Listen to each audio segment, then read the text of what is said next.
ਇਹਨਾਂ ਦਾ ਵਿਸ਼ਾ ਮੈਂ ਸਿੱਖੀ ਕਿਵੇਂ ਧਾਰਨ ਕੀਤੀ।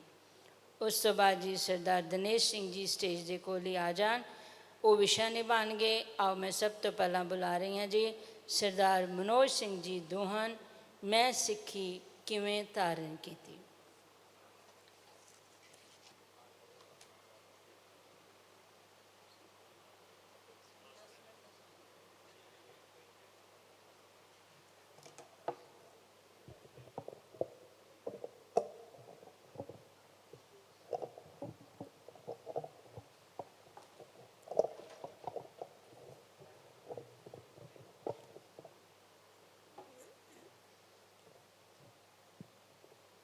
वाहेगुरु जी का खालसा, वाहेगुरु जी की फतेह। श्री गुरु ग्रंथ साहिब जी की पावन हुजूरी में दास अपनी बात शुरू करता है। साथियों, मुशर्रफ जो था पाकिस्तान का जब राष्ट्रपति, तो वो इंडिया में आया था। तो इंडिया में आया तो उसे जाना था ख्वाजा की दरगाह अजमेर में, लेकिन वो जा नहीं पाया। तो पत्रकारों ने मुशर्रफ से पूछा कि आप ख्वाजा की दरगाह में आपको आना था, आप आ नहीं पाए। तो उसने पत्रकारों के सामने एक बात कही कि इरादे रोज बनते हैं मगर सब टूट जाते हैं, वही अजमेर आते हैं जिन्हें ख्वाजा बुलाते हैं। तो इसी तरीके से जो मार्ग है सिक्खी का, इसमें वही आएगा जिसे खुद गुरु साहिब आमंत्रित करेंगे, जिसे खुद गुरु साहिब बुलाएंगे। और सिक्खी में वही आता है जिसके अंदर सिक्खी होती है। जिसके अंदर सिक्खी होगी, जिसके अंदर सिक्खी का बीज होगा, वो बीज स्वभावतः कभी न कभी प्रस्फुटित होगा और वो वृक्ष बनेगा और उस पे फूल आएंगे। तो मैं तो यही मानता हूँ कि जब दास को फाल्सली इम्प्लिकेट किया हरियाणा सरकार ने 2016 में, तो जाट रिजर्वेशन के 7 केसेस मेरे ऊपर लगाए और मुझे जेल में डाल दिया। करीबन 3 साल 9 महीने में जेल में रहा। तो जेल में 19 महीने चक्कियों में भी रहा। अंग्रेज़ों के ज़माने में वहाँ चक्कियाँ पिसवाया करते थे, लेकिन अब जो है वो सारा काम मशीनों से होने लगा है। तो जिस वजह से चक्की तो नहीं पिसवाते उसमें, लेकिन वो सेल्स जो हैं वो आज भी हैं, वो छोटे छोटे कमरे हैं उसमें। तो उसमें 19 महीने मुझे प्रशासन ने रखा। और चूंकि आदमी दुख में सुमिरन सब करे, सुख में करे न कोई, और जो सुख में सुमिरन करे तो दुख काहे को होए। तो वहाँ अकेला ज़्यादातर समय में रहा। तो वहाँ मुझे ये समझ में आया कि हमें मतलब स्पिरिचुअलिज़म की तरफ मेरा रुझान हुआ। तो स्पिरिचुअलिज़म की तरफ रुझान हुआ तो फिर गुरु नानक देव जी का मार्ग यही जो है वो मुझे सबसे मुफीद लगा, जो मेरे सहज स्वभाव के अनुसार था। तो मैंने अरदास की। 3 साल 8 महीने जब जेल में रहा तो ये अरदास की कि हे सच्चे पातशाह गुरु नानक देव जी, मैं आपकी शरण में हूँ और आप जो है वो दास को इस जेल से छुड़वाएं। हे बंदी छोड़, आप कृपा करें। तो मेरे लिए भी ये चमत्कार से कम नहीं था कि जहाँ 7 केसेस में, और उसमें भी 3 केसेस सीबीआई में, एक भी केस में छोटे से लेके बड़े केस में जमानत नहीं हो रही थी, वहाँ अरदास जब मैंने गुरु महाराज जी के चरणों में लगाई तो 1 महीने में मेरी सभी मुकदमों में जमानत हो गई। सत श्री अकाल। तो मैं बाहर आया तो मैं सबसे पहले हमारे रोहतक डिस्ट्रिक्ट में बंगला साहिब गुरुद्वारा, वहाँ मैं गया। उसके बाद मैंने यही संकल्प लिया कि मैं आज के बाद कभी केश कत्ल नहीं करवाऊंगा और साबत सूरत में रहूंगा। तो मेरे फादर जो हैं वो भी चंडीगढ़ यूनिवर्सिटी में उन्होंने पंजाब यूनिवर्सिटी चंडीगढ़ में एमए इकोनॉमिक्स की पढ़ाई उन्होंने की थी। तो चूंकि चंडीगढ़ में सिक्खी का कल्चर था, तो सिखों के साथ उनकी पुरानी जो है वो यादें थी और वो जानते थे सिक्खी को, तो उन्होंने भी मेरा जो है इस्तकबाल किया, वेलकम किया और कहा कि जो काम तुमको बहुत पहले करना चाहिए था वो काम तुमने अब किया है और ये तुमने अच्छा काम किया है। तो फैमिली से भी मुझे सपोर्ट मिला। और उसके बाद कि फ़र्ज़ करो हम किसी पॉलिटिकल पार्टी का झंडा अपने घर पे लगा लें और वो पॉलिटिकल पार्टी मान लीजिए सत्ता में आ जाए, तो जिस घर के ऊपर वो झंडा होगा उस आदमी की एक रिस्पेक्ट बढ़ जाएगी। तो हरियाणा में जाट रिजर्वेशन मूवमेंट जब चला था, तो हमारे हरियाणा के जो नौजवान थे उनको जेलों में डालकर करीबन 20 तो हमारे भाई शहीद हुए, उनको गोलियां मारकर।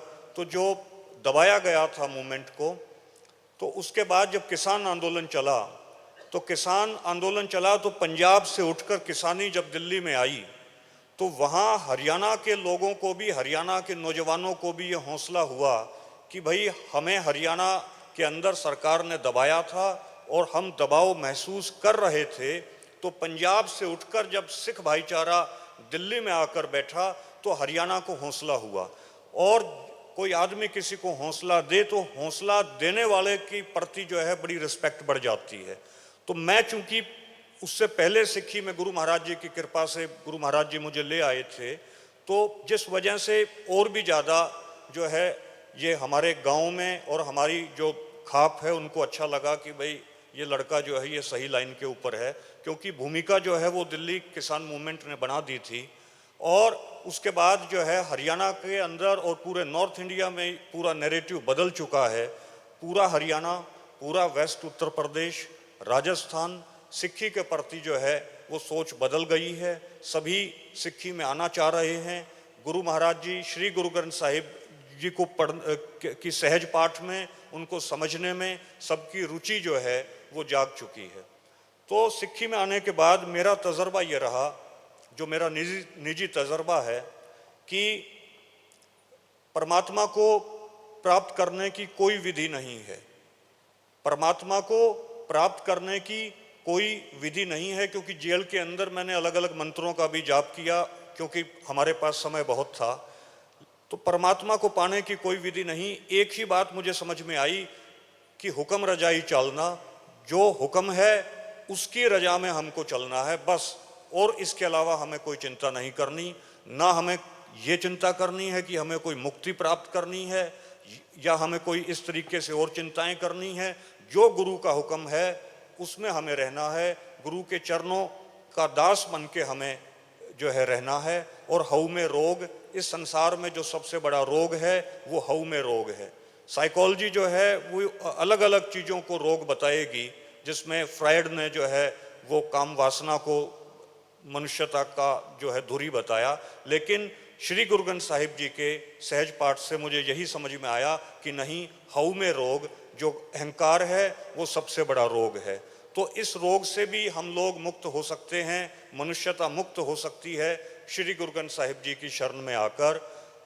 क्योंकि आज के दिन इंटेलिजेंस क्वोशिएंट तो बहुत बढ़ गया है, लोगों के अंदर इंफॉर्मेशन तो बहुत आ गई है समाज में, लेकिन जैसे जैसे कलयुग का प्रभाव बढ़ रहा है, मनुष्यता जो है वो इमोशनली बहुत हम लोग कमज़ोर होते जा रहे हैं।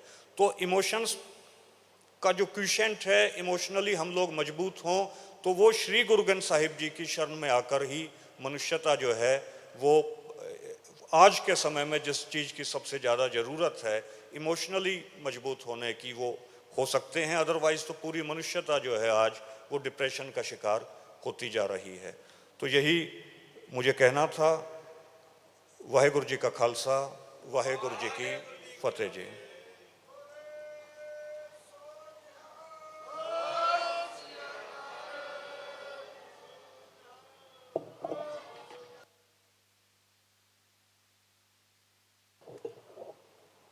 मैं सिक्खी किवें धारण की। ये सी जी मनोज सिंह जी दोहन, जिन्हों ने अपना एक्सपीरियंस शेयर किया कि मैं कि इस पासे आया तो किस तरह के मैं डिप्रैशन के विच रहा, तो किवें इस चीज़ों चों मैं बाहर आया गुरु ग्रंथ साहिब का ओट आसरा लैके। अजकल भी यही सुनिया दिता जा रहा है कि असी सारे गुरु ग्रंथ साहिब का ओट आसरा लईए। जो भी तकलीफ़ां वो आनियां हैं पर वो साडे कोलों बर्दाश्त हो जान, ताकि असी इस पासे तुर पईए तो सानू उस अकाल पुरख का ओट आसरा लैके जिस तरह इस वीर ने अज सिक्खी धारण की, इसका तह दिल तो धन्यवाद। तो एक जयकारा इन्हां लई बोले सोनिहाल सत श्री अकाल। सरदार दिनेश सिंह जी मैं सिख क्यों ते किवें बनिया वो अपने विचार साझे करन जी। आओ मैं उन्होंने बेनती करांगी कि आन ते अपना समा लैन जी। वाहिगुरू जी का खालसा वाहिगुरू जी की फतेह।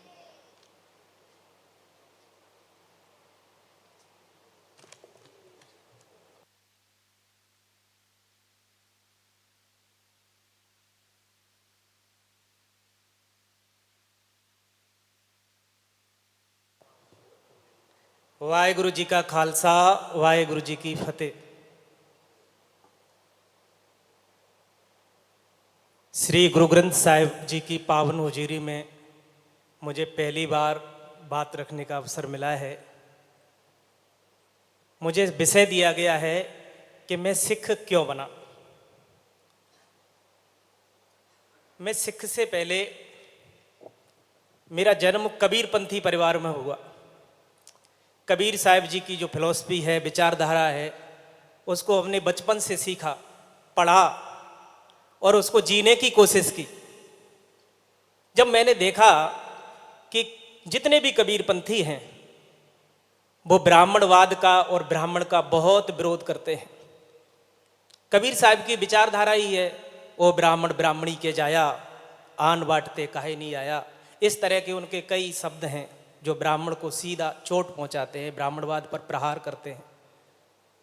मैंने जो मेरे कबीरपंथी सत्संगी थे, जो कबीरपंथी गुरु थे, उनसे सवाल किया कि हम कबीरपंथी हैं, ब्राह्मण का भारी विरोध करते हैं, फिर भी जब हमारे घरों में बच्चों की शादी होती है तो हम शादी के लिए मुहूर्त पूछने ब्राह्मण के पास जाते हैं।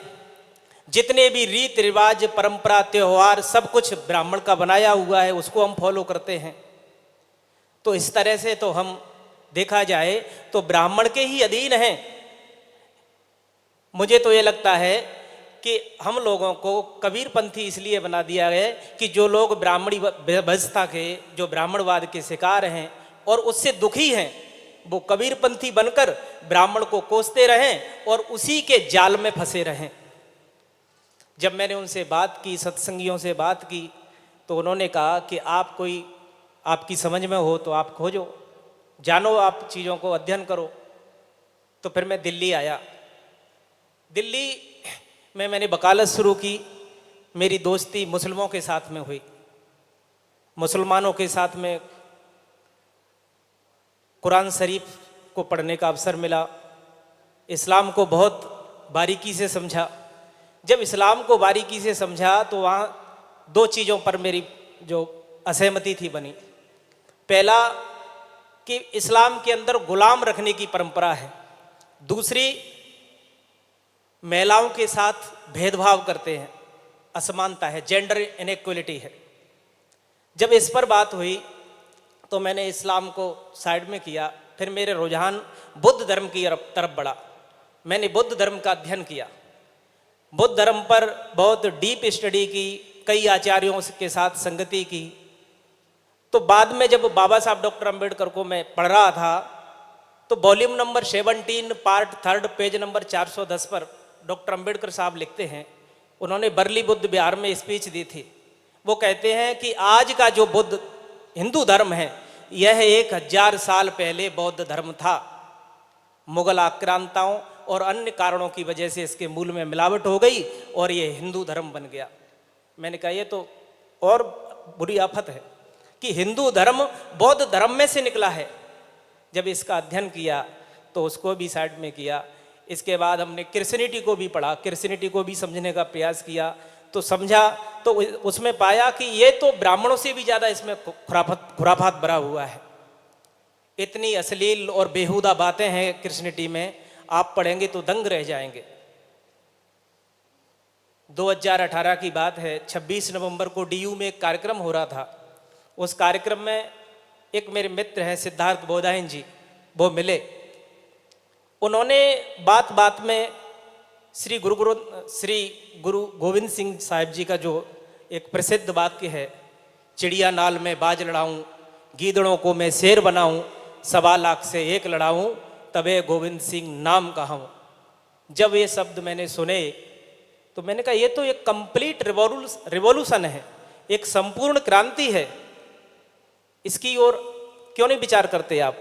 हमने अध्ययन करना शुरू कर दिया था। चूँकि हमारे पिताजी के मामा जी हैं, वो भी बहुत पहले सिख बन गए थे, लेकिन उनकी इतनी ज़्यादा फिलोसफिकल स्टडी नहीं थी, तो हिस्ट्री के बारे में थोड़ा बहुत बताते थे, तो वो कन्विंस नहीं कर पाए थे। तब हमने अध्ययन करना शुरू किया। फिर मेरी मित्रता फेसबुक के थ्रू नानक सिंह जी से हुई। नानक सिंह जी अमेरिका में रहते हैं। जब नानक सिंह जी से मित्रता हुई तो नानक सिंह जी ने मेरा नंबर कर्नल जीबी सिंह साहब को दिया। कर्नल जीबी सिंह साहब से संविधान पर बातचीत हुई। संविधान के वो बहुत बड़े विशेषज्ञ हैं, हालांकि बहुत विषयों के वो महारथी हैं। संविधान पर चर्चा होते होते मैंने उनसे विचार किया, सर मुझे सिक्खी के बारे में बताओ, मुझे सिक्खी को समझना है। तो उन्होंने सिक्खी के बारे में इतनी अच्छी अच्छी बातें बताई। उन्होंने कहा कि जो सिक्खी है गुरु साहिबान ने मुख्य रूप से इन दीन दबे कुचले लोगों के लिए बनाई हुई है। उन्होंने कहा, गुरु साहिबान कहते हैं कि इन दीन गरीब सिखन को देव पातशाही, वे याद करे हमरी गुरियाई, जिनकी जात पांत कुल माही, सरदारी ना भई कदाही, तिनको ही सरदार बनाऊं, तबे गोविंद सिंह नाम कहूं। मुझे लगा कि ये विचारधारा इतनी बेहतरीन है, एक पूरी क्रांति है इस विचारधारा के अंदर, जो पूरी तरह से भाईचारा और समानता पर आधारित है। तब और जानकारी की अध्ययन किया, गुरुद्वारे जाना शुरू किया। मैं सिक्खी में 2021 में 20 में ही आ जाता, लेकिन मेरी वाइफ प्रेग्नेंट थी। तो मैंने कर्नल साहब से कहा कि मेरी वाइफ का कहना है कि हम दोनों एक साथ ही गुरुद्वारे जाएंगे और कड़ा धारण करेंगे। जब मेरी वाइफ को बच्ची पैदा हुई 14 सितंबर को, तो हम 30 सितंबर को गुरुद्वारा श्री शीशगंज साहिब में हम गए। शीशगंज साहिब में हमने पूरे परिवार के साथ कड़े पहने, सिक्खी में आने का संकल्प लिया। फिर मुझे समस्या थी कि मैं दस्तार धारण कैसे करूं। तो कर्नल साहब ने कहा कि मेरे एक जान पहचान के सिंह साहब हैं, उनसे बात करो। तो मैं जो मेरे पूर्व वक्ता भाई मनोज सिंह दुहन जी, उनसे बातचीत की। भाई साहब ने कहा कि कोई दिक्कत नहीं है, दस्तार धारण करेंगे। तो 7 नवंबर को गुरुद्वारा मर्दों साहिब में एक कार्यक्रम हुआ, जितने भी सिख जत्थेबंदियाँ हैं उनका गठबंधन हुआ था। तो वहाँ गुरुद्वारा श्री मर्दों साहिब में जो अम्बाला में है, वहाँ हमने दस्तार धारण की। दस्तार धारण करने के बाद मुझे लगा कि अब मुझे गुरु का सिख बनना है। जब मैं सिक्खी में आने का संकल्प जताया तो कई भाइयों ने मुझे रोका कि अभी आप अमृत मत छको, अभी जल्दबाजी मत करो।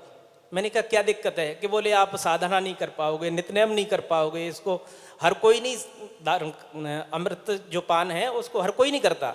मैंने कहा कोई नहीं, हर कोई नहीं करता, कोई दिक्कत नहीं है, लेकिन मेरी अंदर से इच्छा है कि मैं खंडे बाटे की पाहुल छकूंगा, अमृत छकूंगा। तब मैंने 3 अप्रैल 2022 को अपने परिवार और रिश्तेदारों के साथ, कुल 18 लोगों के साथ, हमने श्री आनंदपुर साहिब में खंडे बाटे की पाहुल छकी। सत श्री अकाल। जब 3 अप्रैल को खंडे बाटे की पाहुल छकी, सिक्खी को और नज़दीक से समझा, जिया, तब लगा कि सिक्खी संपूर्ण मानवता के लिए है।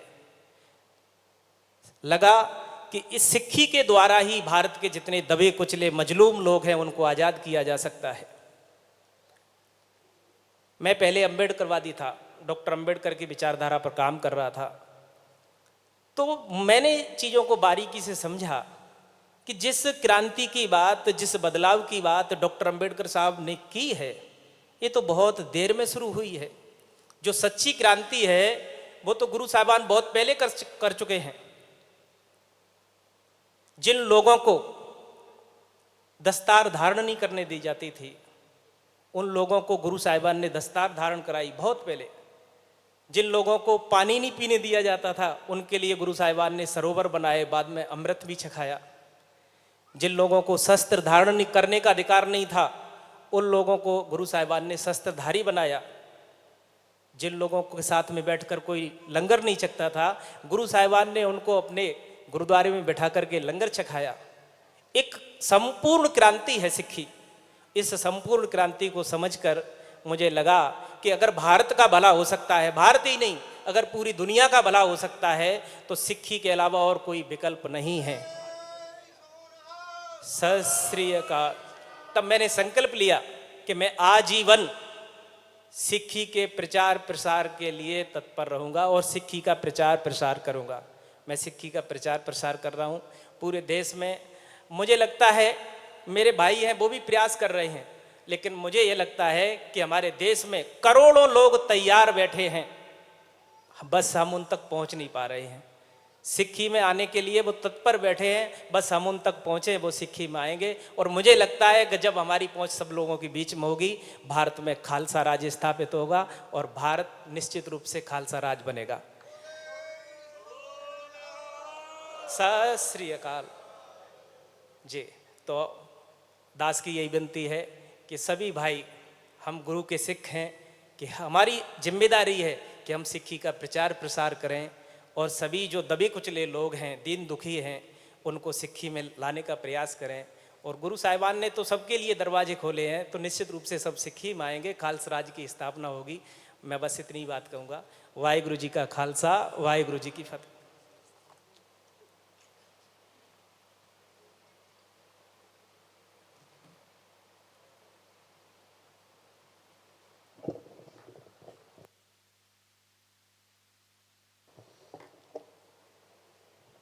ਇਹ ਸੀ ਜੀ ਕਬੀਰ ਪੰਥੀ ਵੀਰ, ਜਿਹੜਾ ਅੱਜ ਸਿੱਖੀ ਧਾਰਨ ਕਰਕੇ ਸਿੱਖਾਂ ਨੂੰ ਸਿੱਖਿਆ ਦੇਣ ਵਾਸਤੇ ਆ ਗਿਆ। ਕਿ ਆਪਾਂ ਤੇ ਅੱਜ ਤੱਕ ਕਿਹਾ ਨਹੀਂ ਸੀ ਕਿਸੇ ਨੂੰ ਕਿ ਇਹ ਧਰਮ ਸੰਪੂਰਨ ਕ੍ਰਾਂਤੀ ਦਾ ਹੈ। ਕਿੰਨਾ ਸੋਹਣਾ ਜਿਹਾ ਵਰਡ ਦਿੱਤਾ, ਸੰਪੂਰਨ ਕ੍ਰਾਂਤੀ। ਇਹਨਾਂ ਸੋਹਣੇ ਸ਼ਬਦਾਂ ਦੇ ਨਾਲ ਉਹਨਾਂ ਨੇ ਆਪਣੇ ਜੀਵਨ ਦੀ ਤਬਦੀਲੀ ਬਾਰੇ ਦੱਸਿਆ। ਸਾਨੂੰ ਸਾਰਿਆਂ ਤੋਂ ਉਹਨਾਂ ਨੂੰ ਇੱਕ ਸੇਧ ਮਿਲਦੀ ਹੈ ਕਿ ਅਸੀਂ ਕਿਸੇ ਵੀ ਧਰਮ ਦੇ, ਸਿੱਖ ਧਰਮ 'ਚ ਆ ਕੇ ਧਰਮ ਪ੍ਰਚਾਰ, ਅਸੀਂ ਉਹਨਾਂ ਨੂੰ ਕਹਿਣ ਲਈ ਨਹੀਂ ਕਿਹਾ ਵੀ ਧਰਮ ਪ੍ਰਚਾਰ ਕਰੋ, ਪਰ ਉਸ ਵੀਰ ਨੇ ਇਹ ਆਪਣਾ ਫਰਜ਼ ਸਮਝਿਆ ਕਿ ਜੇ ਮੈਂ ਸਿੱਖ ਧਰਮ 'ਚ ਆ ਕੇ ਮੇਰਾ ਜੀਵਨ ਬਦਲ ਗਿਆ ਤਾਂ ਬਾਕੀਆਂ ਦਾ ਜੀਵਨ ਵੀ ਬਦਲ ਸਕਦਾ ਹੈ। ਇਸ ਲਈ ਉਹਨਾਂ ਦਾ ਅਸੀਂ ਤਹਿ ਦਿਲ ਤੋਂ ਧੰਨਵਾਦ ਹੈ ਜੀ, ਜਿਨ੍ਹਾਂ ਨੇ ਆਪਣੇ ਕੀਮਤੀ ਵਿਚਾਰ ਸਾਡੇ ਸਾਹਮਣੇ ਰੱਖੇ ਅਤੇ ਸਾਰੇ ਹੀ ਮੈਂਬਰਾਂ ਨੂੰ ਇਹ ਜਾਗਰੂਕ ਕੀਤਾ ਕਿ ਆਪਣੇ ਗੁਰੂ ਗ੍ਰੰਥ ਸਾਹਿਬ ਦੀ ਵਿਚਾਰਧਾਰਾ ਪ੍ਰਚਾਰ ਕੇ, ਜੋ ਗੁਰੂ ਨਾਨਕ ਦੀ ਵਿਚਾਰਧਾਰਾ ਹੈ, ਉਹ ਹਰ ਘਰ ਘਰ ਦੇ ਵਿੱਚ ਪਹੁੰਚਾਈਏ ਅਤੇ ਜਾਤ ਪਾਤ ਦੇ ਬੰਧਨਾਂ ਤੋਂ ਦੂਰ ਕਰੀਏ। ਆਓ ਜੀ, ਹੁਣ ਮੈਂ ਬੇਨਤੀ ਕਰਾਂਗੀ ਭਾਈ ਸਾਹਿਬ ਭਾਈ ਗੁਰਚਰਨ ਸਿੰਘ ਜੀ ਵੈਦ, ਉਹ ਆਪਣਾ ਅੱਧੇ ਘੰਟੇ ਦਾ ਸਮਾਂ ਦੇਣਗੇ ਜੀ, ਆਪਣੇ ਲੈਕਚਰ ਦੀਆਂ ਵਿਚਾਰਾਂ ਨਾਲ ਸਾਂਝ ਪਾਉਣਗੇ। ਵਾਹਿਗੁਰੂ ਜੀ ਕਾ ਖਾਲਸਾ, ਵਾਹਿਗੁਰੂ ਜੀ ਕੀ ਫਤਿਹ।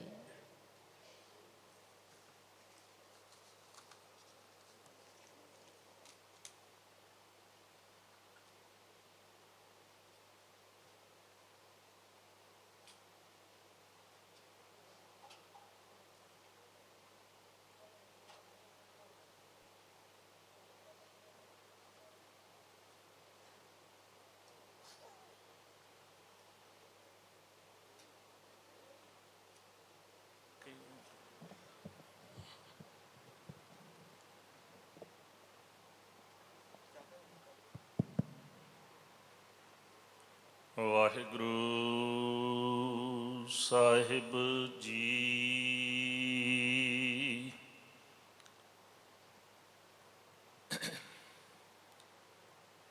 ਆਵੋ ਸਿੱਖ ਸਤਿਗੁਰ ਕੀ ਪਿਆਰਿਓ, ਗਾਵੋ ਸੱਚੀ ਬਾਣੀ। ਬਾਣੀ ਤਾਂ ਗਾਵੋ ਗੁਰੂ ਕੇਰੀ, ਬਾਣੀਆਂ ਸਿਰ ਬਾਣੀ। ਜਿਨ ਕੋ ਨਦਰ ਕਰਮ ਹੋਵੇ, ਹਿਰਦੈ ਤਿਨਾ ਸਮਾਣੀ। ਪੀਵੋ ਅੰਮ੍ਰਿਤ ਸਦਾ ਰਹੋ ਹਰ ਰੰਗ, ਜਪਿਓ ਸਾਰੰਗ ਪਾਣੀ। ਕਹੈ ਨਾਨਕ ਸਦਾ ਗਾਵੋ, ਇਹ ਸੱਚੀ ਬਾਣੀ। ਕਹੈ ਨਾਨਕ ਸਦਾ ਗਾਵੋ, ਇਹ ਸੱਚੀ ਬਾਣੀ। ਜੁਗੋ ਜੁਗ ਅਟਲ ਦਸਾਂ ਪਾਤਸ਼ਾਹੀਆਂ ਦੇ ਆਤਮਕ ਸਰੂਪ, ਜ਼ਾਹਰਾ ਜ਼ਹੂਰ, ਸਰਬ ਕਲਾ ਭਰਪੂਰ, ਭਗਤ ਵਛਲ, ਕਰੁਣਾ ਨਿਧਾਨ, ਵਰਦੋ ਆਲਮ ਸ਼ਾਹ, ਸਾਹਿਬੇ ਕਾਇਨਾਤ, ਕਾਮਲ ਉਲ ਇਖਲਾਕ, ਧੰਨ ਧੰਨ ਸਾਹਿਬ ਸ੍ਰੀ ਗੁਰੂ ਗ੍ਰੰਥ ਸਾਹਿਬ ਜੀ ਦੀ ਪਾਵਨ ਗੋਦ ਦਾ ਆਨੰਦ ਮਾਣ ਰਹੀ ਗੁਰੂ ਸਵਾਰੀ, ਗੁਰੂ ਪਿਆਰੀ ਸਾਧ ਸੰਗਤ ਜੀ, ਆਓ ਮਨ ਬਿਰਤੀਆਂ ਇਕਾਗਰ ਕਰੀਏ, ਕਿਉਂਕਿ ਸਤਿਗੁਰੂ ਪਾਤਸ਼ਾਹ ਜੀ ਦਾ ਮਨ ਦੀਆਂ ਹਾਜ਼ਰੀਆਂ ਲਵਾਈਏ। ਸਤਿਗੁਰੂ ਪਾਤਸ਼ਾਹ ਦਾ ਹੁਕਮ ਹੈ ਕਿ ਇਹ ਜੇ ਦੇ ਜਿਹੜੀ ਹੈ ਉਹ ਗੁਰੂ ਵੀ ਨਹੀਂ ਹੈ ਤੇ ਦੇ ਸਰੀਰ ਵੀ ਨਹੀਂ ਹੈ। ਜਿਹੜਾ ਸਰੀਰ ਹੈ ਉਹ ਸਿੱਖ ਨਹੀਂ ਹੈ ਤੇ ਨਾ ਦੇ ਗੁਰੂ ਹੈ। ਗੁਰੂ ਕੌਣ ਹੈ? ਸ਼ਬਦ ਗੁਰੂ ਸੁਰਤ ਧੁਨ ਚੇਲਾ। ਅਸੀਂ ਸ਼ਬਦ ਗੁਰੂ ਦੀ ਹਜ਼ੂਰੀ ਵਿੱਚ ਦੇ ਕਰਕੇ ਤੇ ਕਈ ਵਾਰੀ ਆ ਜਾਂਦੇ ਆ ਤੇ ਸੁਰਤ ਕਰਕੇ ਨਹੀਂ ਆਉਂਦੇ। ਪਾਤਸ਼ਾਹ ਕਹਿੰਦੇ ਗੁਰ ਸਭਾ ਏਵ ਨਾ ਪਾਈਐ, ਨਾ ਨੇੜਾ ਨਾ ਦੂਰ, ਨਾਨਕ ਸਤਿਗੁਰ ਤਾਂ ਮਿਲੈ ਜਾਂ ਮਨ ਰਹਿ ਹਦੂਰ। ਹੋ ਸਕਦਾ ਹੈ ਮੇਰੇ ਵਰਗਾ ਕਥਾਵਾਚਕ ਹਜ਼ੂਰੀ 'ਚ ਬੈਠਾ ਸਿੰਘ ਵੀ ਸਭਾ ਦਾ, ਗੁਰੂ ਦੀ ਸਭਾ ਦਾ, ਗੁਰੂ ਦੀ ਸੰਗਤ ਦਾ ਪਾਤਰ ਨਾ ਬਣੇ ਜੇ ਮਨ ਦੀਆਂ ਅਡਾਰੀਆਂ ਕਿਤੇ ਹੋਰ ਨੇ। ਤੇ ਹੋ ਸਕਦਾ ਕਿਤੇ ਕਿਰਤ ਕਰਦਾ, ਲੰਗਰ ਵਰਤਾਉਂਦਾ, ਸੇਵਾ ਦੇ ਵਿੱਚ ਰੁੱਝੇ ਹੋਏ ਦਾ ਮਨ ਸ਼ਬਦ ਨਾਲ ਜੁੜ ਗਿਆ, ਸੁਰਤੀ ਸ਼ਬਦ ਨਾਲ ਜੁੜ ਗਈ, ਉੱਥੇ ਧਿਆਨ ਨਾਲ ਸੁਣ ਲਿਆ ਤੇ ਉੱਥੇ ਵੀ ਉਹਨੇ ਸਤ ਸੰਗਤ ਦਾ ਪਾਤਰ ਬਣ ਜਾਣਾ। ਇਸ ਕਰਕੇ ਮਨ ਦੀਆਂ ਹਾਜ਼ਰੀਆਂ ਲਵਾਉਂਦੇ ਹੋਏ ਸੁਰਤੇ ਬਿਰਤੇ ਇਕਾਗਰ ਕਰਕੇ ਆਓ ਫਤਿਹ ਦੀ ਸਾਂਝ ਪਾਈਏ। ਸਰਬੱਤ ਮਾਈ ਭਾਈ ਗੱਜ ਕੇ ਆਖੋ ਜੀ ਵਾਹਿਗੁਰੂ ਜੀ ਕਾ ਖਾਲਸਾ, ਵਾਹਿਗੁਰੂ ਜੀ ਕੀ ਫਤਿਹ। ਸਤਿਗੁਰੂ ਜੀ ਬਖਸ਼ਿਸ਼ ਕਰਦੇ ਨੇ, ਆਹਰ ਸਭ ਕਰਦਾ ਫਿਰੈ, ਆਹਰ ਇੱਕ ਨਾ ਹੋਏ, ਜਿਤ ਆਹਰ ਜਗ ਉਦਰੈ, ਵਿਰਲਾ ਬੂਝੈ ਕੋਈ। ਅੱਜ ਅਸੀਂ ਸਾਰੇ ਬੜੇ ਆਹਰ ਕਰਦੇ ਹਾਂ, ਸਵੇਰ ਤੋਂ ਲੈ ਕੇ ਸ਼ਾਮ ਤੱਕ। ਕੋਈ ਧੀ ਲਈ, ਕੋਈ ਪੁੱਤਰ ਲਈ, ਕੋਈ ਸਮਾਜ ਲਈ, ਕੋਈ ਲੀਡਰੀ ਲਈ, ਕੋਈ ਕਿਸੇ ਲਈ। ਪਰ ਪਾਤਸ਼ਾਹ ਕਹਿੰਦੇ ਸਾਰੇ ਹੀ ਆਹਰ ਕਰ ਲੈ। ਸਾਰੇ ਆਹਰਾਂ ਦੇ ਵਿੱਚ ਆਪਣੇ ਆਪ ਨੂੰ ਰੁਝਾ ਲਿਆ। ਆਹਰ ਇੱਕ ਨਾ ਹੋਏ। ਉਹ ਆਹਰ ਹੋ ਹੀ ਨਹੀਂ ਰਿਹਾ ਕਿਹੜਾ? ਜਿਤ ਆਹਰ ਜਗ ਉਤਰੈ। ਜਿਸ ਆਹਰ ਦੇ ਨਾਲ, ਜਿਸ ਕੰਮ ਕਰਨ ਦੇ ਨਾਲ, ਹੁਣ ਲਾਸਟ ਵਾਲਾ ਜਿਹੜਾ ਆਹਰ ਹੈ ਉਹਦੇ ਰਾਰੇ ਨੂੰ ਔਂਕੜ ਹੈ। ਸਾਰੇ ਵਿਦਵਾਨ ਬੈਠੇ ਹੋਏ, ਇੱਕ ਵਚਨ ਹੈ, ਇੱਕੋ ਇੱਕ ਆਹਰ ਹੈ। ਬਾਕੀ ਦੇ ਜਿੰਨੇ ਵੀ ਆਹਰ ਨੇ ਉਹਨਾਂ ਨਾਲ ਸਾਡਾ ਉਧਾਰ ਹੋਣ ਵਾਲਾ ਨਹੀਂ। ਇੱਕੋ ਇੱਕ ਆਹਰ ਹੈ ਜਿਹਦੇ ਨਾਲ ਸਾਡਾ ਆਧਾਰ ਹੋਣਾ ਹੈ, ਜਿਹਦੇ ਨਾਲ ਅਸੀਂ ਭਵ ਸਾਗਰ ਨੂੰ ਤਰਨਾ ਹੈ। ਉਹ ਕਿਹੜਾ ਹੈ? ਹੁਕਮ ਰਜ਼ਾਈ ਚੱਲਣਾ ਨਾਨਕ ਲਿਖਿਆ ਨਾਲ। ਕਿਉਂਕਿ ਸਾਡਾ ਜਗਿਆਸੂ ਦਾ ਸਵਾਲ ਸੀ, ਕਿਵੇਂ ਸਚਿਆਰਾ ਹੋਈਏ, ਕਿ ਕੂੜਾ ਟੁੱਟਾ ਪਾਲ, ਸਚਿਆਰੇ ਕਿਵੇਂ ਹੋਈਏ, ਇਹ ਝੂਠ ਦੀ ਕੰਧ ਟੁੱਟੇ ਕਿਵੇਂ? ਤੇ ਸਤਿਗੁਰੂ ਦਾ ਹੁਕਮ, ਹੁਕਮ ਰਜ਼ਾਈ ਚੱਲਣਾ। ਤੇ ਹੁਕਮ ਕੀ ਹੈ ਮੇਰੇ ਪਾਤਸ਼ਾਹ ਦਾ? ਜਗਿਆਸੂ ਦਾ ਫਿਰ ਸਵਾਲ ਹੈ ਕਿ ਮੇਰੇ ਗਰੀਬ ਨਵਾਜ, ਕਿਉਂਕਿ ਸਿੱਖ ਨੂੰ ਪਤਾ ਗੁਰਪੂਛ ਕਰਹਿ ਵਿਚਾਰ, ਗੁਰੂ ਨੂੰ ਪੁੱਛਣਾ ਹੈ, ਗੁਰੂ ਦੇ ਅੱਗੇ ਆਪਣੀ ਜੋਦੜੀ ਰੱਖਣੀ ਹੈ। ਮੇਰੇ ਗਰੀਬ ਨਵਾਜ ਬਖਸ਼ਿਸ਼ ਕਰੋ। ਪਾਤਸ਼ਾਹ ਕਹਿੰਦੇ ਤਨ ਮਨ ਧਨ ਸਭ ਸੌਂਪ ਗੁਰ ਕੋ, ਹੁਕਮ ਮੰਨਿਆ ਪਾਈਐ। ਆਪਣਾ ਤਨ ਤੇ ਮਨ ਤੇ ਧਨ ਗੁਰੂ ਨੂੰ ਸੌਂਪ ਦੇ, ਭਾਵੇਂ ਤਨ ਵੀ ਗੁਰੂ ਦਾ ਮਨ ਵੀ ਗੁਰੂ ਦਾ ਕਰਦੇ ਅਰਪਣ ਕਰਦੇ, ਧਨ ਵੀ ਗੁਰੂ ਦਾ ਬਣਾ ਦੇ। ਮੇਰਾ ਮੁਝ ਮੈਂ ਕਿਛ ਨਹੀਂ, ਜੋ ਕਿਛ ਹੈ ਸੋ ਤੇਰਾ, ਤੋਰਾ ਤੁਝ ਕੋ ਸੌਂਪ ਤੇ ਕਿਆ ਲਾਗੈ, ਮੇਰਾ ਗੁਰੂ ਦਾ ਕਰਦੇ।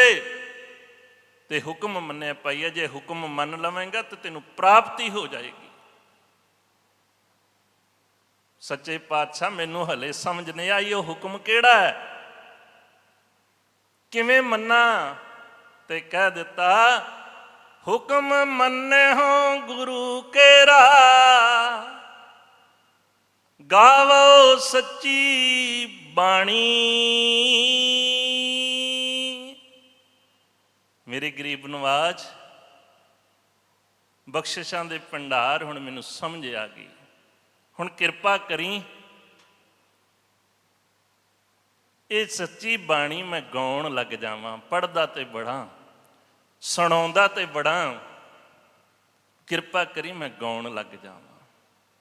ਲੋਕ ਜਾਣਾ ਇਹ ਗੀਤ ਹੈ, ਇਹ ਤਾਂ ਬ੍ਰਹਮ ਵਿਚਾਰ ਹੈ। ਮੈਂ ਬ੍ਰਹਮ ਵਿਚਾਰ ਸਮਝ ਕੇ ਆਪਣੇ ਅੰਤਰ ਆਤਮਾ ਅੰਤःਕਰਨ ਦੇ ਵਿੱਚ ਇਸ ਨੂੰ ਬਿਠਾਵਾਂ, ਅੰਤःਕਰਨ ਕਰਕੇ ਇਹਨੂੰ ਪੜ੍ਹਾਂ। ਐਸੀ ਬਖਸ਼ਿਸ਼ ਕਰੀ। ਗੁਰੂ ਪਿਆਰਿਓ, ਬਾਣੀ ਤੋਂ ਬਿਨਾਂ ਸਾਡਾ ਕੋਈ ਆਸਰਾ ਨਹੀਂ। ਗਰੀਬ ਨਵਾਜ ਪਾਤਸ਼ਾਹ ਨੇ ਬੜੇ ਪਿਆਰ ਨਾਲ ਸਾਨੂੰ ਸਮਝਾਉਣਾ ਕੀਤਾ। ਮੈਂ ਸਤਿਗੁਰ ਸੇਤੀ ਪਿਰਹੜੀ, ਕਿਉਂ ਗੁਰ ਬਿਨ ਜੀਵਾਂ ਮੇਰੀ ਮਾਂ। ਹੇ ਮੇਰੀ ਮਾਂ, ਮੈਂ ਗੁਰੂ ਤੋਂ ਬਿਨਾਂ ਜੀਂਦੀ ਨਹੀਂ ਰਹਿ ਸਕਦੀ। ਮੇਰੀ ਆਤਮਾ, ਮੇਰੀ ਜ਼ਿੰਦੜੀ, ਇਹ ਜੀਵ ਰੂਪ ਇਸਤਰੀ, ਆਖਾਂ ਜੀਵਾਂ ਵਿਸਰੈ ਮਰ ਜਾਉ।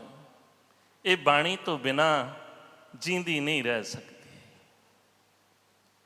ਮੈਂ ਗੁਰ ਬਾਣੀ ਆਧਾਰ ਹੈ, ਗੁਰਬਾਣੀ ਲਾਗ ਰਹਾਉ। ਕਿਸ ਗੁਰੂ ਬਿਨਾਂ ਨਹੀਂ ਰਹਿ ਸਕਦੀ? ਗੁਰਬਾਣੀ ਗੁਰੂ ਬਿਨਾਂ ਨਹੀਂ ਰਹਿ ਸਕਦੀ। ਮੈਨੂੰ ਇਹਦਾ ਹੀ ਆਸਰਾ ਹੈ, ਇਹਦਾ ਹੀ ਓਟ ਹੈ। ਇਸ ਸੰਸਾਰ ਵਿੱਚ ਵੀ, ਲੋਕ ਵਿੱਚ ਵੀ ਤੇ ਪਰਲੋਕ ਵਿੱਚ ਵੀ। ਗੁਰ ਕੀ ਬਾਣੀ ਸਿਉ ਲਾਏ ਪਿਆਰ, ਐਥੇ ਉਥੈ ਇਹੋ ਆਧਾਰ। ਇਹਦਾ ਹੀ ਆਸਰਾ ਹੈ, ਇੱਥੇ ਤੇ ਉੱਥੇ। ਇਹ ਤੋਂ ਬਿਨਾਂ ਮੇਰੇ ਗਰੀਬ ਨਵਾਜ ਪਾਤਸ਼ਾਹ ਮੇਰਾ ਕੋਈ ਹੋਰ ਆਸਰਾ ਨਹੀਂ। ਤੇ ਮੇਰੇ ਗਰੀਬ ਨਵਾਜ ਪਾਤਸ਼ਾਹ ਜਿੱਥੇ ਇੱਥੇ ਪਿਆਰ ਨਾਲ ਆਵਾਜ਼ਾਂ ਮਾਰਦੇ ਆ, ਆਵੋ ਸਿੱਖ ਸਤਿਗੁਰ ਕੇ ਪਿਆਰਿਓ, ਗਾਵੋ ਸੱਚੀ ਬਾਣੀ। ਤੇ ਉੱਥੇ ਜਿਵੇਂ ਮਾਂ ਆਪਣੇ ਬੱਚੇ ਨੂੰ ਪਿਆਰ ਨਾਲ ਪ੍ਰਸ਼ਾਦਾ ਵੀ ਛਕਾਉਂਦੀ ਹੈ, ਤੇ ਜੇ ਸ਼ਰਾਰਤ ਕਰਦਾ ਨਾ ਮਿੱਠੀ ਝਿੜਕ ਵੀ ਮਾਰਦੀ। ਕਈ ਵਾਰੀ ਤੇ ਬੱਚੇ ਨੂੰ ਸਿੱਧੇ ਰਾਹ ਲਿਆਉਣ ਲਈ ਮਾਤਾ ਪਿਤਾ ਚਾਂਟਾ ਵੀ ਮਾਰਦੇ ਨੇ। ਜੇ ਗੁਰ ਝਿੜਕੇ ਤਾਂ ਮਿੱਠਾ ਲੱਗੇ। ਸਤਿਗੁਰੂ ਜੀ ਨੇ ਸਾਨੂੰ ਦੱਸਿਆ ਵੀ ਹੈ, ਝਿੜਕਿਆ ਵੀ ਹੈ। ਕਹਿੰਦੇ ਜੈ ਤਨ ਬਾਣੀ ਵਿਸਰ ਜਾਏ, ਜੋ ਪੱਕਾ ਰੋਗੀ ਵਿਲ ਲਾਏ। ਜਿਵੇਂ ਕੋਹੜ ਦਾ ਰੋਗੀ ਵਿਲ ਲਾਉਂਦਾ ਹੈ ਨਾ, ਤੜਫਦਾ ਹੈ, ਕਿਉਂਕਿ ਇਲਾਜ ਕੋਈ ਨਹੀਂ, ਆਸਰਾ ਕੋਈ ਨਹੀਂ, ਕਿ ਕੋਹੜ ਹੋ ਗਿਆ ਹੁਣ ਇਲਾਜ ਨਹੀਂ ਹੋਣਾ। ਜਿਵੇਂ ਉਹ ਵਿਲਲਾਉਂਦਾ ਹੈ, ਤੜਫਦਾ ਹੈ, ਜਿਹਨੂੰ ਬਾਣੀ ਵਿਸਰ ਗਈ, ਜਿਹਨੂੰ ਗੁਰੂ ਗ੍ਰੰਥ ਸਾਹਿਬ ਜੀ ਦਾ ਫਲਸਫਾ ਭੁੱਲ ਗਿਆ, ਇਉਂ ਤੜਫਦਾ। ਉਹ ਤੜਫਦੇ ਹੋਏ ਨੂੰ ਮੇਰੇ ਪਾਤਸ਼ਾਹ ਕਹਿੰਦਾ, ਕਿਉਂ ਇਹ ਤੜਫਣਾ ਲੱਗੀ? ਕਿਉਂਕਿ ਤੂੰ ਸੱਚ ਨੂੰ ਭੁੱਲ ਗਿਆ, ਤੂੰ ਬਾਣੀ ਨੂੰ ਭੁੱਲ ਗਿਆ, ਉਹ ਤੂੰ ਜਾਨਵਰਾਂ ਤੇ ਕੁੱਤਿਆਂ ਵਰਗਾ ਹੋ ਗਿਆ। ਤੂੰ ਕਿਉਂਕਿ ਗੁਰੂ ਦੀ ਬਾਣੀ ਨੂੰ ਨਾ ਪੜ੍ਹਿਆ ਤੇ ਨਾ ਵਿਚਾਰਿਆ। ਕਿਉਂਕਿ ਮੇਰੇ ਗਰੀਬ ਨਵਾਜ ਪਾਤਸ਼ਾਹ ਜੀ ਦੇ ਜਦੋਂ ਪਾਵਨ ਬਚਨ ਪੜ੍ਹਦੇ ਆ ਨਾ, ਜਿਨੀ ਸਤਿਗੁਰ ਨਾ ਸੇਵਿਓ, ਸ਼ਬਦ ਨਾ ਕੀਤੋ ਵਿਚਾਰ, ਓਏ ਮਾਨਸ ਜੋਨ ਨਾ ਆਖੀਆਂ, ਪਸ਼ੂ ਢੋਰ ਗਵਾਰ। ਉਹਨਾਂ ਨੂੰ ਮਨੁੱਖ ਨਹੀਂ ਕਿਹਾ ਜਾ ਸਕਦਾ। ਬੰਦੇ ਕਹਿਣਾ ਤੇ ਬੜੇ ਦੂਰ ਦੀ ਗੱਲ। ਬੰਦਾ ਸੋ ਜੋ ਬੰਦਗੀ ਗਹਿ, ਬੰਦੇ ਤੇ ਕਹਿਣਾ ਦੂਰ ਦੀ ਗੱਲ। ਉਹਨਾਂ ਨੂੰ ਮਨੁੱਖ ਹੀ ਨਹੀਂ ਕਿਹਾ ਜਾ ਸਕਦਾ। ਉਹ ਤੇ ਅਨਪੜ੍ਹ ਪਸ਼ੂਆਂ ਵਰਗੇ। ਪਸ਼ੂ ਵੀ ਬੜੇ ਸਿਆਣੇ ਹੁੰਦੇ, ਜਿਹਦੇ ਟ੍ਰੇਨਡ ਪਸ਼ੂ ਹੁੰਦੇ ਆ ਨਾ, ਉਹ ਮਾਲਕ ਦੀ ਅੱਖ ਦਾ ਇਸ਼ਾਰਾ ਸਮਝਦੇ ਨੇ, ਉਹਦੇ ਇਸ਼ਾਰੇ ਸਮਝਦੇ ਨੇ। ਉਹ ਪਸ਼ੂ ਵੀ ਦੂਜੇ ਪਸ਼ੂਆਂ ਨਾਲੋਂ ਕਿਤੇ ਚੰਗੇ ਹੋ ਜਾਂਦੇ ਨੇ ਜਿਹੜੇ ਟ੍ਰੇਨਡ ਹੋ ਜਾਂਦੇ ਆ। ਉਹ ਕਿਤੇ ਤੂੰ ਤੇ ਉਹ ਗਵਾਰ ਪਸ਼ੂਆਂ ਵਰਗਾ, ਅਵਾਰਾ ਪਸ਼ੂਆਂ ਵਰਗਾ ਹੈ। ਜੇ ਤੂੰ ਗੁਰੂ ਦੀ ਬਾਣੀ ਨੂੰ ਨਾ ਪੜ੍ਹਿਆ ਹੈ ਤੇ ਨਾ ਵਿਚਾਰਿਆ, ਸਤਿਗੁਰੂ ਦੀ ਜੇ ਤੂੰ ਸੇਵਾ ਨਹੀਂ ਕੀਤੀ, ਲਫ਼ਜ਼ ਆਇਆ ਸੇਵਾ, ਜਿਨੀ ਸਤਿਗੁਰ ਨਾ ਸੇਵਿਓ। ਇੱਥੇ ਕਈ ਵਾਰੀ ਇਹ ਸਾਨੂੰ ਭੁਲੇਖਾ ਲੱਗ ਜਾਂਦਾ ਹੈ ਕਿ ਅਸੀਂ ਸੇਵਾ ਬੜੀ ਕਰਦੇ ਹਾਂ। ਇੰਨੇ ਲੱਖਾਂ ਰੁਪਏ ਲੰਗਰ ਤੇ ਲਾ ਦਿੱਤੇ, ਇੰਨੇ ਲੱਖਾਂ ਰੁਪਏ ਦਾ ਫਲਾਨਾ ਕਾਰਜ ਕਰ ਦਿੱਤਾ, ਜਿਹਦਾ ਰਹਿਤ ਮਰਜ਼ਾਦਾ ਨੂੰ ਪੜ੍ਹੀਏ ਸਾਡੀ ਰਹਿਣੀ ਸ਼ਖਸੀ ਹੈ ਤੇ ਪੰਥਕ ਹੈ। ਸਾਡੇ ਗੁਰੂ ਦੇ ਸਰੂਪ ਵੀ ਐਵੇਂ ਹੀ ਨੇ। ਆਤਮਾ ਗ੍ਰੰਥ ਵਿੱਚ, ਸਰੀਰ ਪੰਥ ਵਿੱਚ। ਜਿੱਥੇ ਸਰੀਰਕ ਸੁੱਖਾਂ ਵਾਸਤੇ ਆਹ ਹਾਲ ਬਣਿਆ ਏਡਾ ਵੱਡਾ, ਗੁਰੂ ਗ੍ਰੰਥ ਸਾਹਿਬ ਜੀ ਨੂੰ ਤੇ ਧੁੱਪ ਛਾਂ ਲੱਗਦੀ ਨਹੀਂ, ਲੰਗਰ ਦੀ ਭੁੱਖ ਲੱਗਦੀ ਨਹੀਂ, ਸ਼ਬਦ ਸਰੂਪ ਹੈ, ਇਹਨਾਂ ਦੋਖਾਂ ਤੋਂ ਦੂਰ ਹੈ। ਇਹ ਦੋਸ਼ ਤੇ ਸਾਡੇ ਨੇ। ਅਸੀਂ ਕੜਕ ਦੀ ਧੁੱਪ ਵਿੱਚ ਬੈਠ ਕੇ ਸਤਸੰਗਤ ਨਹੀਂ ਕਰ ਸਕਦੇ, ਅਸੀਂ ਪੈਂਦੇ ਮੀਂਹ ਵਿੱਚ ਨਹੀਂ ਬਹਿ ਸਕਦੇ, ਆਹ ਪੱਖਿਆਂ ਤੋਂ ਬਿਨਾਂ ਸਾਡਾ ਗੁਜ਼ਾਰਾ ਨਹੀਂ ਹੁੰਦਾ। ਤੇ ਅਸੀਂ ਪੰਥਕ ਇਕੱਠ ਵੀ ਕਰਨੇ ਆ, ਅਸੀਂ ਹਾਲ ਬਣਾ ਲਿਆ, ਏਸੀ ਲਾ ਲਏ, ਪੱਖੇ ਲਾ ਲਏ, ਮਾਇਆ ਲਾ ਲਏ। ਇਹ ਪੰਥਕ ਸੇਵਾ ਤੇ ਹੋ ਗਈ। ਸਰੀਰ ਨੂੰ ਭੁੱਖ ਲੱਗੀ, ਪੰਥ ਨੂੰ ਭੁੱਖ ਲੱਗੀ। ਲੋਕ ਕਹਿੰਦੇ ਗੁਰੂ ਸਾਹਿਬ ਜੀ ਨੂੰ ਅਸੀਂ ਭੋਗ ਲਵਾਉਂਦੇ ਹਾਂ, ਗੁਰੂ ਸਾਹਿਬ ਛਕਦੇ ਆ, ਉਹਦਾ ਅਲੱਗ ਰੱਖਣਾ ਹੈ। ਮੈਂ ਕਿਹਾ ਇੱਦਾਂ ਨਹੀਂ, ਸਾਨੂੰ ਸਾਰਿਆਂ ਨੂੰ ਪਤਾ ਹੈ ਸਾਡੇ ਗੁਰੂ ਸਾਹਿਬ ਛਕਦੇ ਨੇ। ਜਿਹੜਾ ਪੰਜਾਂ ਪਿਆਰਿਆਂ ਦਾ ਵਰਤਾਰਾ ਸੀ ਪਹਿਲਾਂ ਕੱਢਦੇ, ਉਹ ਕਿਹਦਾ ਵਰਤਾਰਾ ਹੈ? ਆਤਮਕ ਤੌਰ ਤੇ ਪ੍ਰਵਾਨਗੀ ਲੈ ਲਈ, ਕਿਰਪਾਨ ਭੇਟ ਕਰਕੇ, ਤੋ ਪ੍ਰਸਾਦ ਭਰਮ ਕਾ ਨਾਸ ਕਹਿ ਕੇ। ਤੇ ਜਦੋਂ ਜਿਹਦੇ ਵਿੱਚ ਗੁਰੂ ਸਾਹਿਬ ਸਰੀਰਕ ਰੂਪ ਵਿੱਚ ਵਰਤਦੇ ਨੇ, ਪੰਥ ਨੂੰ ਵਰਤਾਰਾ ਵਰਤ ਕੇ, ਤੇ ਮੇਰੇ ਸਤਿਗੁਰੂ ਵੀ ਤ੍ਰਿਪਤ ਹੋ ਗਏ। ਇਹ ਪੰਥਕ ਸੇਵਾ ਤੇ ਹੋ ਗਈਆਂ ਸਾਰੀਆਂ। ਮੇਰੇ ਗਰੀਬ ਨਵਾਜ ਪਾਤਸ਼ਾਹ ਬਖਸ਼ਿਸ਼ ਕਰੋ, ਪੰਥਕ ਸੇਵਾ ਤੇ ਮੈਂ ਬਥੇਰੀ ਕਰ ਲੈਣਾ। ਪਰ ਆਪ ਜੀ ਨੇ ਕਿਹਾ ਕਿ ਜਿਨੀ ਸਤਿਗੁਰੂ ਨਾ ਸੇਵਿਓ, ਕੀ ਉਹ ਸੇਵਾ? ਸ਼ਬਦ ਨਾ ਕੀਤੋ ਵਿਚਾਰ। ਗੁਰ ਕੀ ਸੇਵਾ ਕਰਨੀ ਸਾਰ। ਗੁਰ ਕੀ ਸੇਵਾ ਸ਼ਬਦ ਵਿਚਾਰ, ਹਉਮੈ ਮਾਰੇ ਕਰਨੀ ਸਾਰ। ਗੁਰੂ ਦੀ ਸੇਵਾ ਹੈ ਸ਼ਬਦ ਦੀ ਵਿਚਾਰ ਕਰਨੀ। ਸਾਡੇ ਘਰਾਂ ਦੇ ਵਿੱਚ ਬਜ਼ੁਰਗ, ਦੋ ਬਜ਼ੁਰਗ ਲੈ ਲਈਏ। ਇੱਕ ਬਜ਼ੁਰਗ ਆਪਾਂ ਆਮ ਦੇਖਦੇ ਵੀ ਹਾਂ, ਇੱਕ ਬਜ਼ੁਰਗ ਦੇ ਸੋਹਣੇ ਕੱਪੜੇ ਪਾਏ ਹੋਏ ਆ, ਖਾਣ ਪੀਣ ਨੂੰ ਬੜਾ ਸੋਹਣਾ ਮਿਲਦਾ। ਉਹਨੂੰ ਪੁੱਛਦੇ ਆ ਕਿ ਬਾਬਾ ਜੀ, ਬਾਪੂ ਜੀ, ਅੰਕਲ ਜੀ, ਤੁਹਾਡੀ ਔਲਾਦ ਸੇਵਾ ਕਰਦੀ ਹੈ? ਕਹਿੰਦਾ ਕਾਹਦੀ ਸੇਵਾ ਯਾਰ, ਖਾਣ ਨੂੰ ਸਵੇਰੇ ਸ਼ਾਮੀ ਰੋਟੀ ਤੇ ਦੇ ਦਿੰਦੇ ਆ, ਏਸੀ ਰੂਮ ਵੀ ਆ, ਪਰ ਪੁੱਛਦਾ ਕੋਈ ਨਹੀਂ। ਕਦੀ ਕੋਈ ਕੋਲ ਆ ਕੇ ਬੈਠਾ ਨਹੀਂ, ਕਿਸੇ ਨੇ ਕੋਈ ਸਲਾਹ ਨਹੀਂ ਲਈ, ਕਹਿ ਦਈਏ ਤੇ ਮੰਨਦੇ ਨਹੀਂ। ਹੁਣ ਸੇਵਾ ਤੇ ਬੜੀ ਹੋ ਰਹੀ ਦੇਖਣ ਨੂੰ।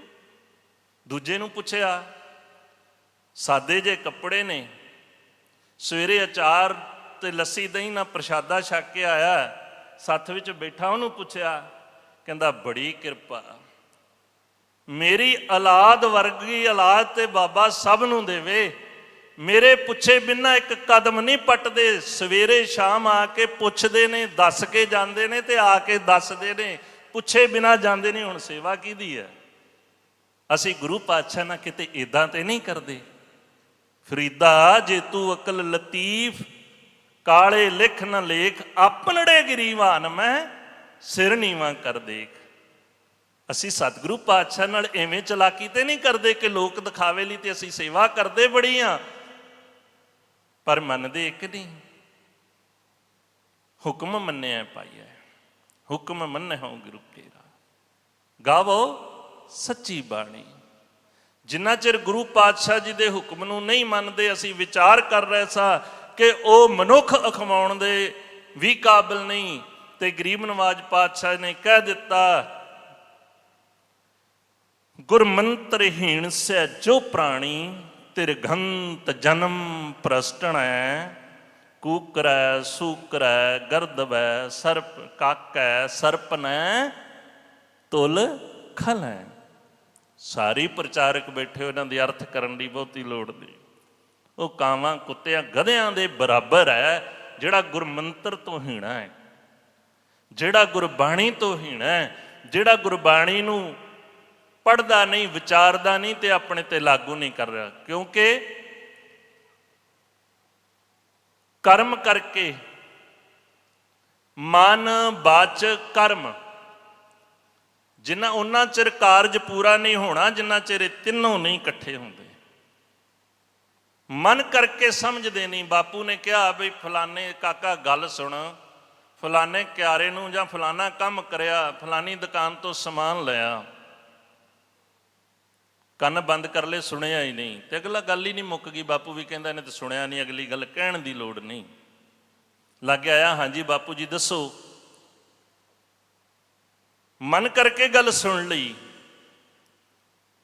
ਬਚਨ ਕਰਕੇ ਬਚਨ ਨੂੰ ਸੁਣ ਲਿਆ, ਬਚਨ ਕੀਤਾ, ਬਚਨ ਦੇ ਦਿੱਤਾ, ਗੱਲ ਕਹਿ ਦਿੱਤੀ, ਹਾਂਜੀ ਬਾਪੂ ਜੀ ਕਰ ਲੈਣਾ, ਮੈਨੂੰ ਸਮਝ ਆ ਗਈ, ਤੇ ਫਿਰ ਘਰੇ ਹੀ ਫਿਰਦਾ ਰਿਹਾ, ਉੱਥੇ ਗਿਆ ਹੀ ਨਹੀਂ। ਉਹ ਸੁਣਿਆ ਕਿਸ ਅਰਥ? ਉਹ ਅੱਗੇ ਹੱਥ ਜੋੜ ਕੇ ਕਿਹਾ, ਬਾਪੂ ਜੀ ਮੈਂ ਕਰ ਲੈਣਾ ਜੋ ਤੁਸੀਂ ਕਹਿੰਦੇ ਹੋ, ਤੇ ਘਰੇ ਹੀ ਫਿਰਦਾ ਰਿਹਾ, ਗਿਆ ਹੀ ਨਹੀਂ। ਉਹ ਬਚਨ ਕੀਤਾ, ਅਰਦਾਸ ਕੀਤੀ, ਕਿਸ ਅਰਥ?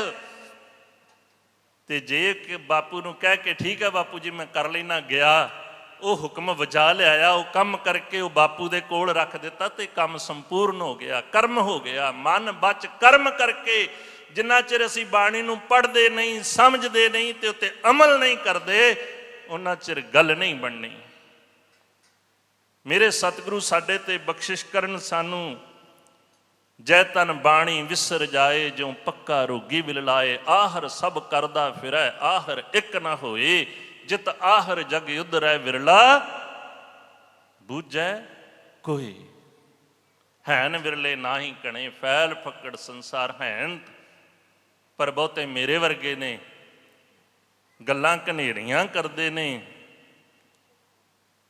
ਪਰ ਮੰਨਦਾ ਨਹੀਂ।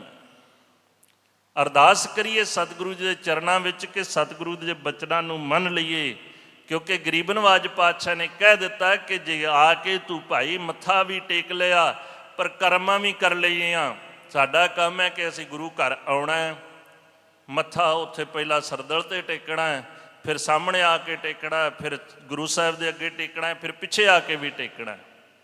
ਪਿੱਛੇ ਦੀ ਪ੍ਰਥਾ ਵੀ ਸਾਡੇ 'ਚ ਬੜੀ ਪੈ ਗਈ ਹੈ ਕਿ ਅਸੀਂ ਪਿੱਛੋਂ ਵੀ ਆ ਕੇ ਮੱਥਾ ਟੇਕਦੇ। ਪਿੱਛੋਂ ਮੱਥਾ ਕਿਹਨੂੰ ਟੇਕੀਦਾ? ਕੋਈ ਆਉਂਦਾ ਹੈ ਉਹਨੂੰ ਅੱਗੇ ਹੋ ਕੇ, ਜਾਣ ਲੱਗਿਆ ਵੀ ਅੱਗੇ ਹੋ ਕੇ ਸਤਿਕਾਰ ਨਾਲ ਸਤਿ ਸ੍ਰੀ ਅਕਾਲ ਬੁਲਾਈ ਦੀ, ਗੋਡੀ ਹੱਥ ਲਾਈਦਾ, ਫਤਿਹ ਬੁਲਾਈ ਦੀ, ਤੇ ਪਿੱਛੋਂ ਕਿਹਨੂੰ ਕਹੀਦਾ? ਜਿਹੜਾ ਦੁਖੀ ਕਰਕੇ ਗਿਆ ਹੋਵੇ, ਜਾ ਯਾਰ ਮਗਰੋਂ ਲੈ। ਸੀ ਗੁਰੂ ਪਾਤਸ਼ਾਹ ਨਾਲ ਉਹ ਕੰਮ ਕਰਦੇ ਮਾਫ ਕਰਨਾ।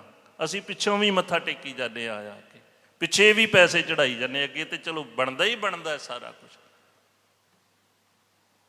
ਗੁਰੂ ਨੂੰ ਸਨਮੁਖ ਹੋਣਾ ਹੈ, ਗੁਰੂ ਦੇ ਸਨਮੁਖ ਹੋ ਕੇ ਸਭ ਕੁਝ ਮੱਖਣਾ, ਗੁਰਮੁਖ ਬਣਨਾ। ਗੁਰਮੁਖ ਪਿੱਠ ਮੁਖ ਥੋੜੀ ਬਣਨਾ ਸੀ। ਗੁਰਮੁਖ ਬਣਨਾ। ਫਿਰ ਅਸੀਂ ਸੱਚਖੰਡ ਵੀ ਮੱਥਾ ਟੇਕ ਲਿਆ, ਫਿਰ ਉੱਥੇ ਵੀ ਟੇਕ ਲਿਆ, ਫਿਰ ਸੀਸ ਨਵਾਇਆ, ਕਿਆ ਥੀਆ ਜਾ ਹਿਰਦੈ ਕਸੁੱਧੇ ਜਾਏ। ਪਾਤਸ਼ਾਹ ਨੇ ਤੁਧ ਨੂੰ ਨਿਵਣ ਮੰਨਣ ਤੇਰਾ ਨਾਉ। ਇੱਥੇ ਪ੍ਰਚਾਰ ਕਰਦਿਆਂ ਗੱਲ ਚੱਲੀ ਸੀ ਨਾ ਕਿ ਮੱਤਾ ਇੱਕ ਵਾਰੀ ਰੱਖ ਦਿੱਤਾ ਤੇ ਚੱਕਿਆ ਹੀ ਨਹੀਂ। ਉਹ ਕੰਮ ਕਰਨਾ ਕਿ ਇਹ ਮੱਤ ਜਿਹੜੀ ਹੈ, ਮੱਤ ਇਹ ਗੁਰੂ ਦੇ ਚਰਨਾਂ ਵਿੱਚ ਅਰਪਣ ਕਰ ਦੇਣੀ ਹੈ। ਸੀਸ ਨਵਾਉਣ ਦਾ ਅਰਥ ਇਹੀ ਹੈ ਕਿ ਮੈਂ ਆਪਣੀ ਮੱਤ ਤੇਰੇ ਚਰਨਾਂ ਵਿੱਚ ਰੱਖ ਦਿੱਤੀ ਹੈ। ਸਤਿਗੁਰੂ ਤੇਰੀ ਮੱਤ ਨੂੰ ਮੰਨ ਲਿਆ ਹੈ, ਤੇਰੀ ਗੱਲ ਨੂੰ ਮੰਨ ਲਿਆ, ਤੇਰੇ ਹੁਕਮ ਨੂੰ ਮੰਨ ਲਿਆ। ਤੁਧ ਨੂੰ ਨਿਵਣ ਮੰਨਣ ਤੇਰਾ ਨਾਉ। ਨਾਉ ਦਾ ਅਰਥ ਹੁਕਮ ਹੈ। ਨਾਮ 3 ਸਰੂਪਾਂ ਦੇ ਵਿੱਚ ਆਉਂਦਾ ਹੈ। ਮੰਮੇ ਮੁਕਤੇ ਦੇ ਨਾਲ, ਮੰਮੇ ਨੂੰ ਸਿਹਾਰੀ ਦੇ ਨਾਲ, ਮੰਮੇ ਨੂੰ ਔਂਕੜ ਦੇ ਨਾਲ। ਜਿੱਥੇ ਮੰਮੇ ਨੂੰ ਮੁਕਤੇ ਦੇ ਨਾਲ ਆਉਂਦਾ ਹੈ ਉਹ ਬਹੁ ਵਚਨ ਹੈ। ਸਤਿਗੁਰੂ ਜੀ ਦੇ ਨਾਮ ਬੇਅੰਤ ਨੇ, ਕੀਰਤਮ ਨਾਮ ਕਥੇ ਤੇਰੇ ਜੇਬਾ। ਸਤ ਨਾਮ ਤੇਰਾ ਪਰਾ ਪੂਰਬਲਾ। ਬੇਅੰਤ ਨੇ, ਕੀਰਤਮ ਨਾਮ ਗੁਣਾਵਾਚਕ, ਉਹ ਖੁਦ ਪੈਦਾ ਹੋਇਆ ਖੁਦਾ ਹੈ, ਸਭ ਵਿੱਚ ਵਰਤ ਰਿਹਾ ਹੈ ਤੇ ਰਾਮ ਹੈ। ਸਭ ਨਾਲ ਦੇ ਵਿੱਚ ਹੁੰਦਾ ਹੋਇਆ ਵੀ ਸਭ ਨਾਲੋਂ ਅਲੱਗ ਹੈ ਤੇ ਅੱਲਾਹ ਹੈ। ਸਾਰੇ ਉਹਦੇ ਵਿੱਚ ਨੇ ਤੇ ਦਮੋਦਰ ਹੈ, ਸ੍ਰਿਸ਼ਟੀ ਦਾ ਪਾਲਕ ਹੈ ਤੇ ਗੋਪਾਲ ਹੈ, ਸ੍ਰਿਸ਼ਟੀ ਨੂੰ ਪੈਦਾ ਕਰਨ ਵਾਲਾ ਹੈ ਤੇ ਗੋਬਿੰਦ ਹੈ। ਸਿਹਾਰੀ ਇਸਤਰੀ ਵਾਚਕ ਆ ਗਿਆ, ਵਡਿਆਈ। ਉਹਦੀਆਂ ਵਡਿਆਈਆਂ ਵੀ ਬੇਅੰਤ ਨੇ ਤੇ ਮੁਕਤਾ ਇੱਕ ਵਚਨ। ਸਤ ਸੰਗਤ ਕੈਸੀ ਜਾਣੀਐ, ਜਿੱਥੈ ਏਕੋ ਨਾਮ ਵਖਾਣੀਐ। ਏਕੋ ਨਾਮ ਹੁਕਮ ਹੈ, ਸਤਿਗੁਰ ਦੀਆ ਬੁਝਾਏ ਜਿਉ। ਏਕੋ ਹੁਕਮ ਵਰਤਦਾ, ਉਹਦਾ ਅਰਥ ਉੱਥੇ ਹੁਕਮ ਹੈ ਜਿੱਥੇ ਔਂਕੜ ਨਾਲ ਆਉਂਦਾ। ਸਤਨਾਮ ਉਹਦੇ ਔਂਕੜ ਹੈ। ਸੱਚਾ ਹੁਕਮ ਇੱਕੋ ਦਾ, ਬਾਕੀ ਹੁਕਮ ਝੂਠੇ ਨੇ।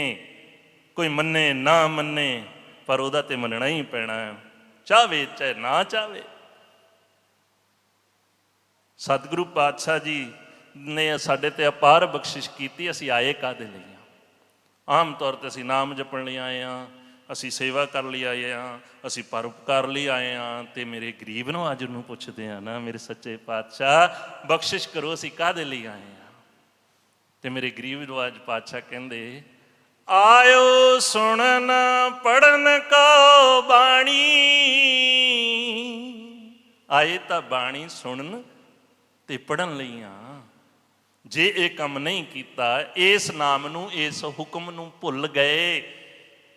ਆਇਓ ਸੁਣਨ ਪੜਨ ਕੋ ਬਾਣੀ, ਨਾਮ ਵਿਸਾਰਨ ਲੱਗੇ